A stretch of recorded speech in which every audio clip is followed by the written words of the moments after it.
I live with multiple chronic illnesses, and I am sick all day, every day. It is such a hard life to live. I can't do the things I want to do. I can't be the person that I want to be, and I often feel stuck and broken. A few months ago, I posted a video saying that I hit rock bottom. Whenever I feel like I've hit my lowest point, I like to remind myself that if this is the lowest point, then that means I can only go up from here. It gives me hope that there's a better tomorrow. It keeps me going when I feel stuck. But unfortunately, what I thought was my rock bottom last time was actually not the lowest point I got to. Soon after I posted that video, my rock bottom got deeper. To be totally transparent, I was having suicidal thoughts. I was feeling hopeless and alone. I was wondering what my purpose was on this earth if I was just going to be a sick vegetable who couldn't do anything. I wondered if I was just a burden on my family and if they would be better off without me. My rock bottom got deeper. But again, I reminded myself that if this is my rock bottom, then that's okay, because it means that it can't get any worse.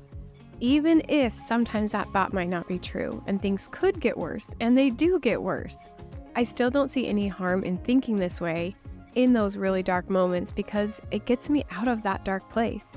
It gives me hope in a better tomorrow. So I'm going to keep thinking it even if rock bottom does get deeper than this. I saw a meme recently that said, "This is what we are taught to admire," and it showed someone climbing up to the top of a mountain. Then it showed someone climbing out of a deep hole. Both climbs were equally as challenging and equally as steep. But when looking at the one climbing out of the hole, it may not look like this big accomplishment on the outside. But on the inside, it is equally as challenging, or even more of a challenge sometimes. We need to give ourselves credit for climbing out of those deep holes too. We need to be proud of ourselves even if we are climbing out and slipping right back down again. We need to be proud even if we are still in the hole trying with all our might to get out. It is just as big of an accomplishment as others we see achieving huge successes in life.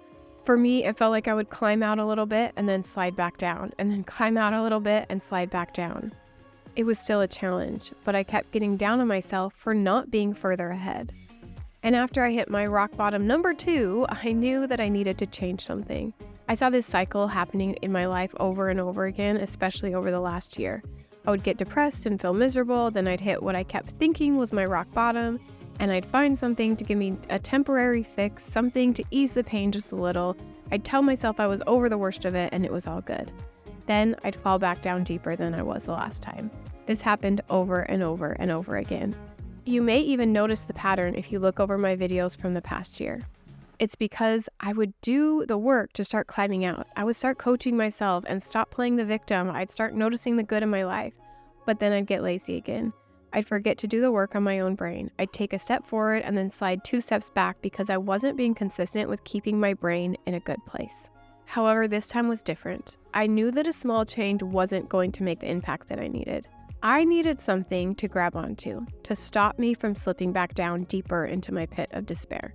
I realized that the best I feel is after I connect with others who also live chronically ill and understand this life. And especially when I would coach my clients.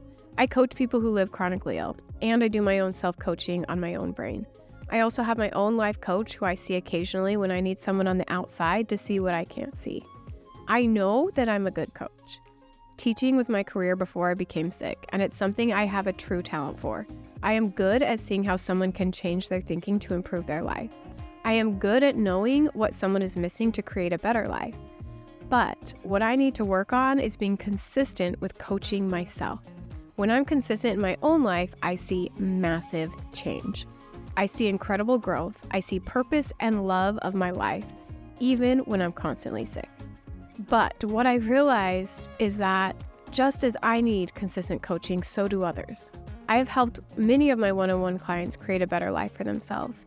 But what I know from my own experience and from those I coach is that we need to do this weekly, even daily, to see lasting change, especially when you live with such a hard challenge as chronic pain and illnesses. You can't take breaks from it. You can't run away from it. Of course, you can try to find things to decrease pain, but there are no guarantees.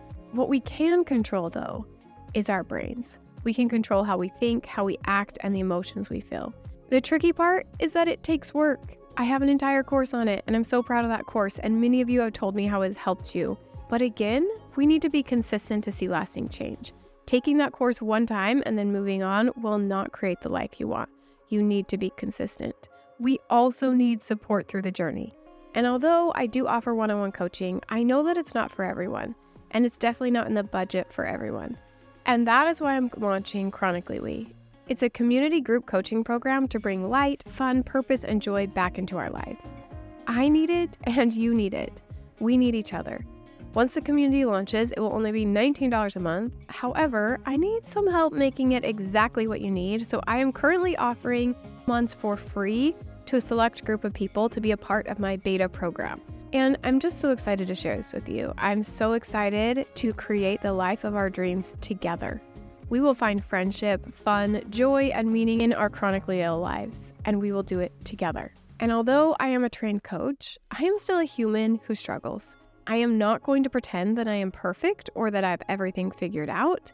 If you are looking for a coach that is superhuman, then keep looking because it's just not me. This community is to grow and to change together. It's to build each other up. It's to find joy in this ill life. It's to create a life that we love exactly where we are. Simply working on launching this community has helped me to start climbing out of this hole, but I need your help to get the rest of the way there. It's not going to be an easy journey, and it's going to take work. And I say this from personal experience, but I also know that it's possible. I have seen it in my own life through years of coaching.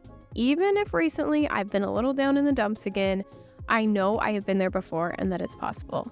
I've also seen it in many of my one-on-one coaching clients. The community will have weekly live calls so that we can talk face-to-face about the struggles of chronic illness. But it's not going to be like a Facebook group where everyone just sits and complains. Of course, you can bring your complaints and your struggles, but with the intent to dig yourself out of those deep holes in your life. We are going to build each other up. We are going to support each other through these difficult trials. It's not going to be a magic pill that turns depression into an excitement for life. But with weekly live coaching calls, Q&As, community chats, and live deep dive classes, we will find the life that we want to live, even if it's a sick and painful one. Of course, we will always want to look for treatments and solutions for our pain. Please keep doing that. This will be an important part of your journey. But what about our mental health? The longer I'm on this journey, the more I realize that chronic illness is so much more than just a physical battle. It's a mental battle as well. I want you to keep searching for less pain, less uncomfortable symptoms, and ideally complete healing. I truly hope and pray for that for you. But if you are like me, and you have found some things to help, but you still live a life full of pain and uncomfortable symptoms every day, or just simply doing all of the things to help you feel better is a struggle in its own, then healing your brain might just be the next step. So maybe we are in bed a lot. Maybe we can't work. Maybe we can't accomplish the things we wanted to. Maybe we can't be the person that we wanted to be. Maybe our life is completely opposite of the one that we once dreamed of. But what if it could be even better? What if we could create an amazing life exactly as we are? What if we could find hope through the pain? What if we could find joy through illness? What if we could find purpose in the frustrations? It's possible, and I'm determined to find it in my own life. I hope you'll join me as well. If you are with me, apply today. If not, I'll see you on my next video. But either way, I want you to create the life of your dreams. I hope and pray for healing and happiness for you. Have a wonderful, lovely day, my friend. I'll see you on the next one.